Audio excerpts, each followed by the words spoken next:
A friend of mine who was the CEO of a firm locally at the time, he calls me and says, I don't have time for that touchy-feely stuff. They pay me to get results. And not long after that, he lost his job. I couldn't take working with him anymore. Even the best organizations in the world have about 20% that are actively disengaged, the folks that are just there for a paycheck. But in many cases, they're trying to sink the damn boat. Boss you've ever worked for, and the worst. Who did you work harder for? Which did you give everything you had? Which did you go through the motions? And people say, got it. There's my 20% productivity.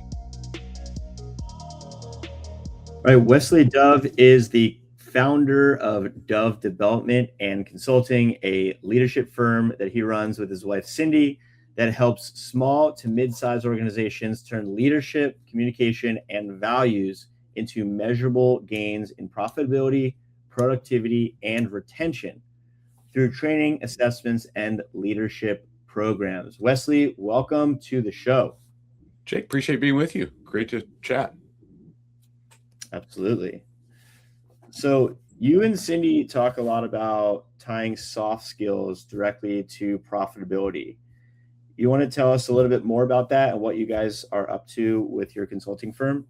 Yeah, Jake, thanks for asking. It's a solid question to start with. For nearly 20 years, I worked in a manufacturing environment. Most of that time was in HR and safety, where cost avoidance is the biggest focus. You're looking for, how do we minimize workers' comp? How do we minimize lawsuits? How do we minimize all these different things?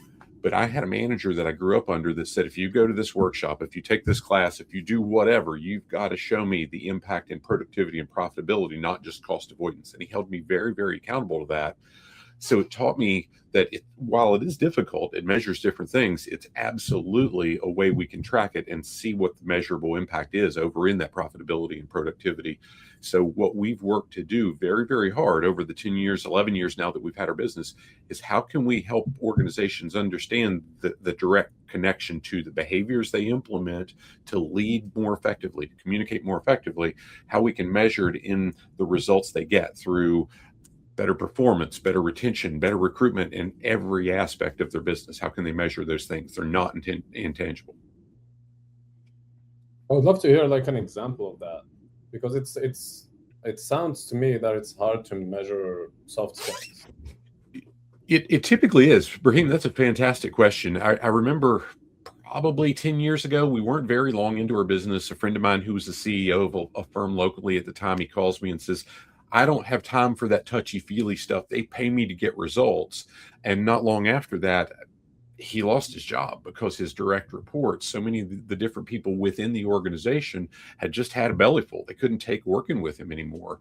And for years, I did these things called employee engagement surveys. And statistically, we knew that world-class organizations typically have around 30% of their workforce actively engaged. The folks, if you're picturing a rowboat, they're up front, they're rowing the boat, they're just doing all they can to impact productivity. They typically also have about 50% of the folks that are neither actively engaged or actively disengaged. They're kind of sitting in the boat, for that example. And they've got about 20. Even the best organizations in the world have about 20% that are actively disengaged, the folks that are just there for a paycheck. But in many cases, they're trying to sink the damn boat. So I heard so, as I wrote my first book, What's Killing Your Profitability, I found an article in the Harvard Business Review called The Things They Do for Love that measured it. It said that engagement typically results in 57% increases in discretionary effort, the where I'm willing to run through walls for that person that I'm committed to. They've served me. And they measured it in their statistics. They said that equals a 20% improvement in individual productivity and an 87% reduction in the desire to pull up stakes. Not my words, Harvard Business Review. But that's where I always challenge, because when I share those stats, people look at me like I've got an elbow growing out of my forehead. And they're like, dear God, that's no way. 57% increase, that's not possible. Until I say, consider the best boss you've ever worked for and the worst. Who did you work harder for? Which did you give everything you had? Which did you go through the motions? And people say, got it. There's my 20% productivity. Makes sense. So I guess just for the audience listening, who's your target demographic? Who do you mostly serve? What kinds of businesses? We started our business predominantly looking at small businesses, the folks that have 25 to 50 to 100 employees, locally owned businesses, because in 20 years of manufacturing, working with a large global firm, traveling all over North America doing work for them, I saw we had resources that small businesses didn't. And a lot of our friends locally had small businesses, and we thought, my goodness, how can we help them? Today, we serve the gamut. There's some large global organizations we work pretty closely with, but a lot, and we find the most joy in the ones that we can see the measurable difference week over week, year over year in their not just their bottom line and the profit that matters, but the culture of their teams, the folks that want to be part of it, that really impact the employees' lives and their families' lives. That's where it gets fun. So more to your point earlier, introducing me, the mid to the small to mid size, but we do some work with some bigger ones too. But the reality is, how do we develop a relationship so we really get to know the person as opposed to just the logo? Got it. That makes sense. And I guess in terms of you getting started with working with any of these clients, what is usually like the first thing that you're looking for that shows, hey, this is a company that could really use my help? Like, what are some of the symptoms? What are some of the pains that they are experiencing that you're then looking at and saying, hey, this person should really consider, hopping on a call with us and having a conversation, because there might be a way we could really help them out? Well, Jack, one of the things that we hear almost every time that we sit down with an executive, a business owner, whatever, is, hey, our industry, our organization's different. And it's almost a script that they read from there. It's almost word for word. They say, we have these great people that they've worked really hard. They got good at what they do, and we promoted them, and now they're supervisors, they're managers, they're whatever their title is. But we've not been able to give them the tools to really lead their teams effectively. They're great at the technical, but the other part, and that's the hard part in every industry. So that's the symptom that we typically work for. And that's what Cindy and I had to overcome. That's why we started our business, because we realized we worked hard. We invested hundreds of thousands of dollars ourselves into how do we get better at this.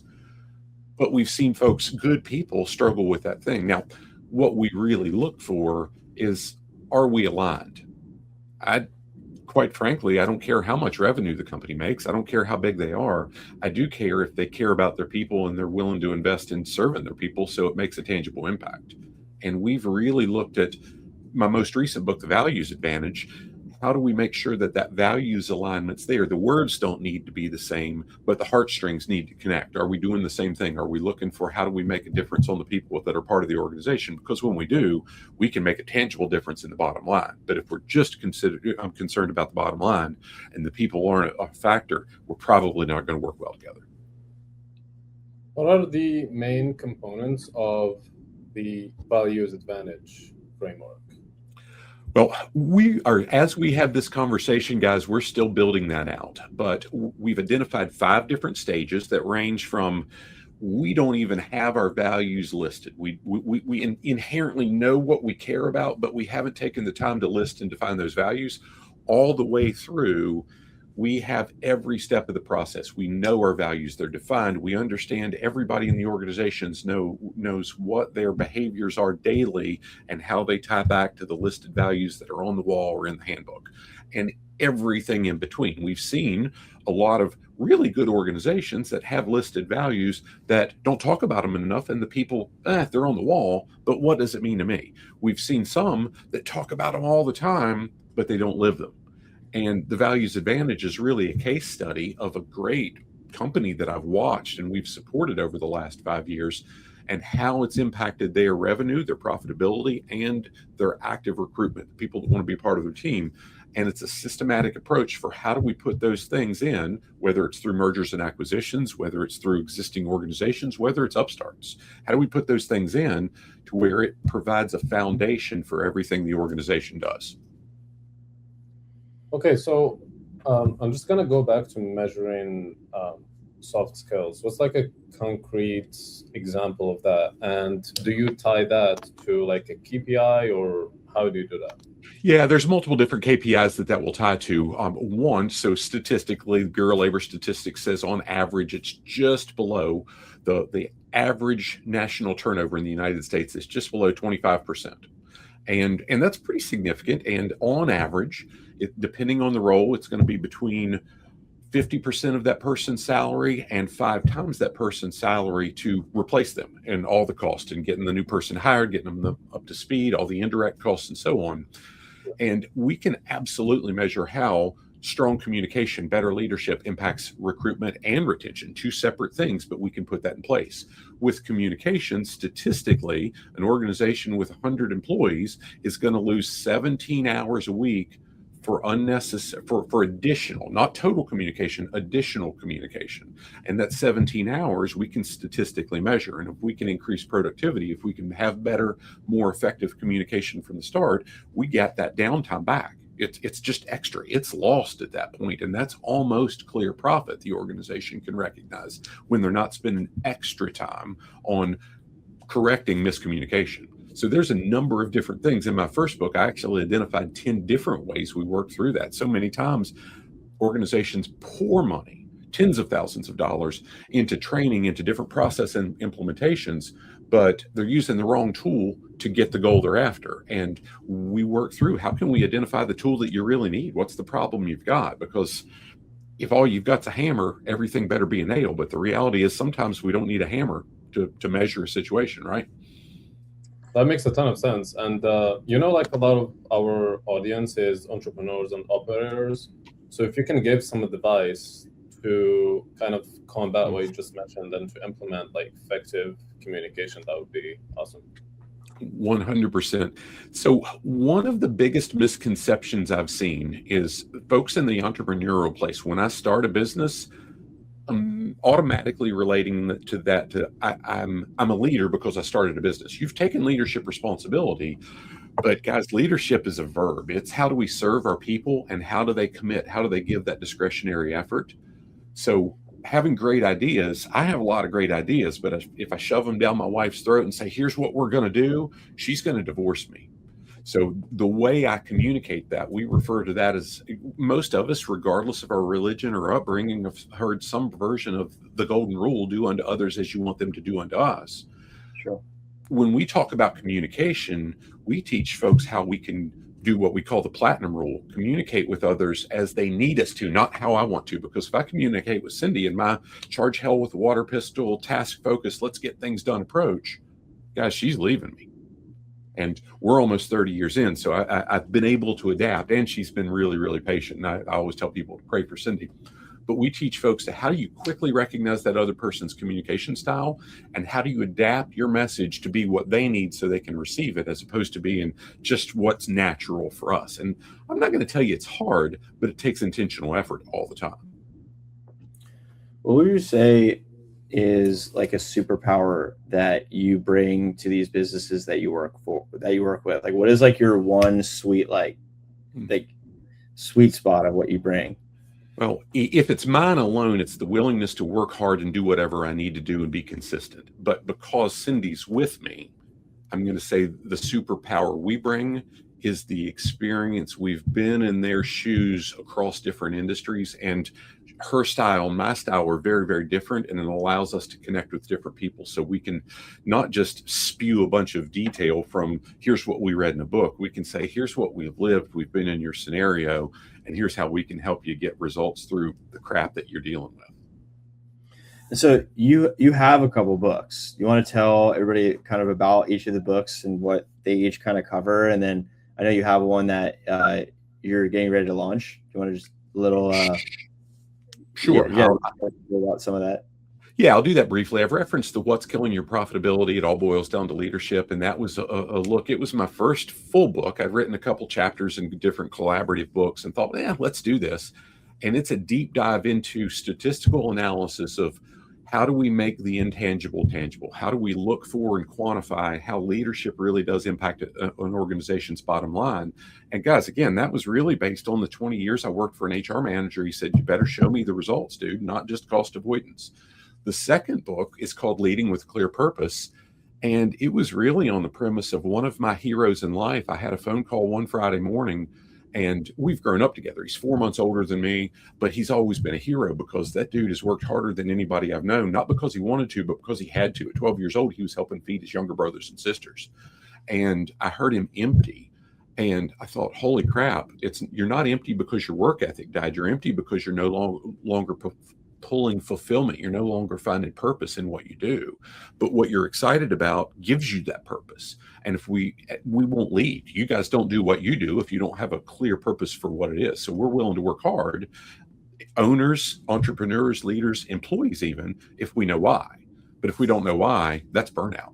And then the third book's The Values Advantage. And it's really the idea that launches on February 20th. It's made a #1 bestseller in pre-order and so on. So we're blessed about to have that going on. But it's really, and the subtitle for that book is The Foundation for Leading with Clear Purpose, because the reality is when we've got those strong values in place, it's the foundation for everything we do in the organization. There's another manuscript that's done. Hey guys, I'm not very good at much, but I've had some amazing people in my life that have helped me grow and get better. And it's called Leveraging Leadership Growth, Strength Through Great Professional Relationships. And the reality is I've had some pretty cool opportunities because I've had some great people that's mentored me. Awesome. I would love to hear like another example of like a transformation of a company that you worked with and the different things that you helped with, like the before and after and like the whole process. Sure. How That would about help a lot of our listeners that would like to work with you to actually understand what the process looks like? Brahim, I'm going to give you two different versions of that. One, I'm going to talk about individual contributors. That's not their role, but individual folks within companies that have had massive results through the work that we've done. Now they've done it. We've not. We've given them tools. We've supported them.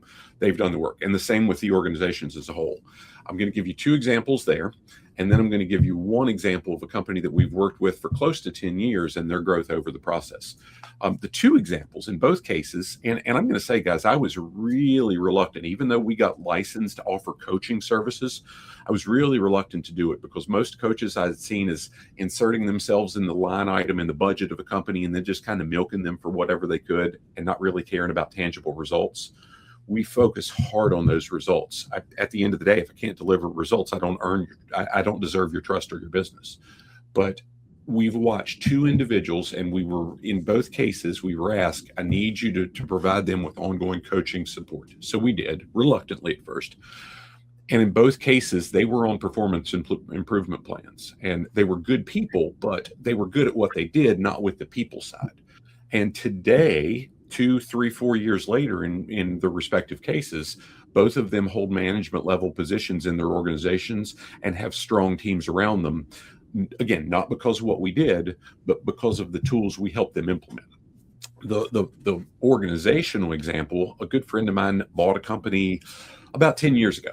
We got to meet just after that, within the first several months of him owning the business. They had 10 employees, and we've worked closely with them, very, very closely, on how do we make sure that the values are in place. He had strong values, but how do we uphold those values? We work closely with them of how do we build that communication that I talked with you about? How do we communicate with others as they need us to, not the way we want to communicate? How do we build that communication into what they do? Now, they've had bumps along the way, but today they're almost 100 employees. They've grown more than 8 times in the 10 years he's had the business. And more importantly, the caliber of folks that are joining the team are some of the best and brightest people in that respective industry. And I remember telling him, hey, stay the course. And there's going to come a point in time where the best people in your industry are knocking on your door. And my goodness, guys, today I'm watching it happen. And again, I'm not taking credit for any of that. Praise God, we got to have a hand in it and be involved in those processes. But it's been really intentional about how do we set a standard, how do we hold accountability, and how do we make sure that people don't just work to meet expectations, but work to exceed expectations in everything we do. And we've watched them continue to attract and build great people in the process. So it seems like communication is very, very important when it comes to like implementation. For example, what does that look like concretely? Like I have a project that I want my team members to work on. How do I effectively communicate that to them? I know it's like tailored to each person, but do I distill it to like only give them 3 items they can focus on, or like avoid brain dumping everything into them? Well, so I'll go back 25 years and say, when I worked in manufacturing, I remember we had bulletin boards, we had internal TV networks, we had newsletters, we had all these things, but inevitably people will say, nobody ever told me that. And I could relate, because if it wasn't in one of those mediums, I never saw it, because I didn't have, where I worked, my workstation wasn't close to one of those TVs, and for any reason.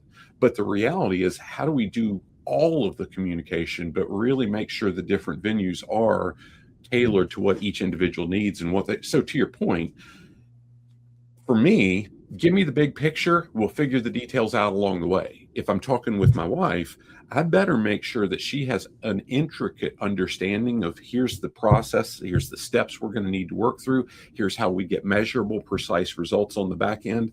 Guys, I'm going to tell you, I don't care about the details. You tell me the big picture and I'm ready to roll.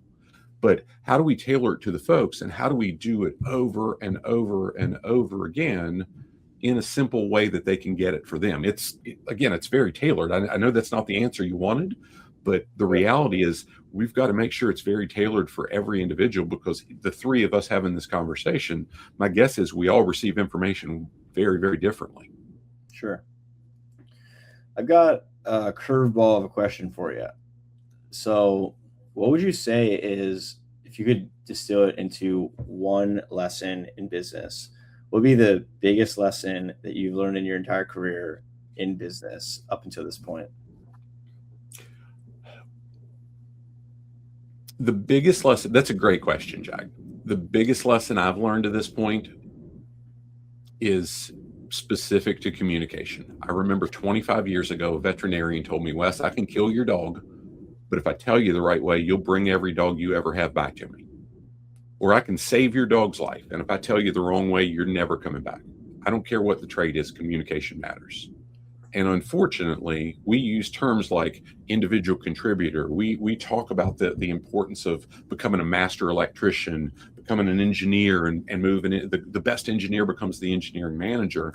And if they can't communicate, the team doesn't buy in. The team isn't cohesive. And ultimately, that team may not fail, but they're certainly not as successful as they could be if the communication's not there.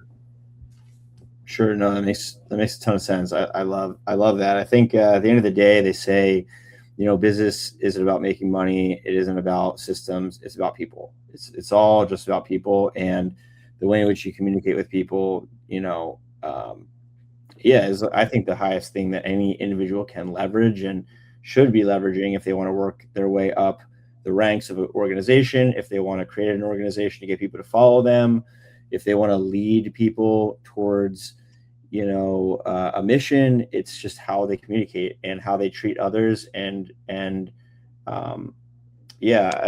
think that's a really good way to look at it, is like your dog passes away.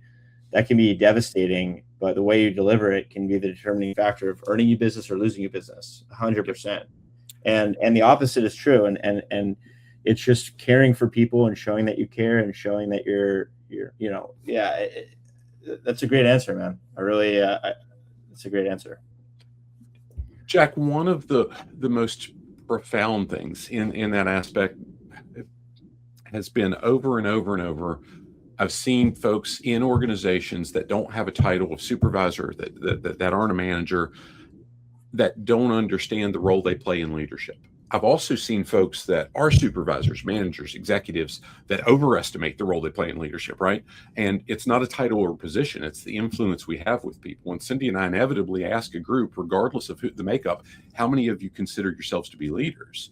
And the folks that raise their hand are always the folks that have the title or position. And we challenge them every single time. If I'm dealing with you, I'm counting on you to lead me through the process, because you're the expert, I'm not. And that's leadership. It's how do we influence, how do we serve those other people, and how do we give them what we need from our role? And therein lies leadership. It's not about the title. And gosh, a few years ago, I'm having a conversation with a friend who's a pastor, and he says, I'm a pastor. Everybody's kind of volunteers. I'm not really into that leadership thing. And I said, well, you've got a small church then. Nobody's coming, because they're counting on you for leadership. It's more important when you don't have authority than it is when you do, because with authority, I can say, you better do this or you're fired. Without authority, I better be damn good at leading. That makes sense. Any other piece of advice you would give our listeners that are entrepreneurs, founders, and builders? Yeah, Brahim, probably 10 years ago, a friend introduced me and Cindy to some business associates of him, and he kind of rolls his eyes and tilts his head a little bit, and he says, "This is Wes and Cindy," and he kind of groans, and he says, "They're consistent." And today, when I tell that story, he feels sheepish. He's like, "Oh my gosh, I shouldn't have said it that way." I'm like, "Dude, it was the best compliment I'd ever had. I'm not good at much, but I can be very, very consistent." And what I would say is, if people are willing to be consistent and not worry about the results and just do the right thing, over time, the results take care of themselves. Consistency is hard to beat. Very true. Consistency. I mean, yeah, done is better than perfect, and done is actually being consistent. Hey, to that point, if you read any of my books, you'll say, "Gosh, the grammar's not that great. Gosh, Wes he's got a high school education. Gosh, Wes isn't. There's a whole lot of things Wes is not." But Wes has released 3 #1 bestsellers in the last 24 months. So Wes is pretty darn consistent. That's results. It's consistent results. Consistent results, yeah. So not a lot on any given day, but a little bit every single day. So Wes, where can people find you if they want to learn more about what you have to offer, if they want to get in touch with you? The easiest way is probably our website, dove-development.net. We have a pretty strong LinkedIn presence. We use some other social medias as well. My wife does a lot of that work for us, praise God. But the dove-development.net has a lot of different aspects, and we've tried to filter it down with some different tools to say, hey, what do you really need? Because at the end of the day, we want to make sure we're serving people, and the same approach doesn't serve everybody the right way. Cool. Amazing. Well, Wes, thank you so much for your time. I really appreciate you sharing all the insight with the audience. It's very insightful. Yeah, fellas, I really appreciate the opportunity to chat with you and hope it serves folks well. Awesome. Thank you.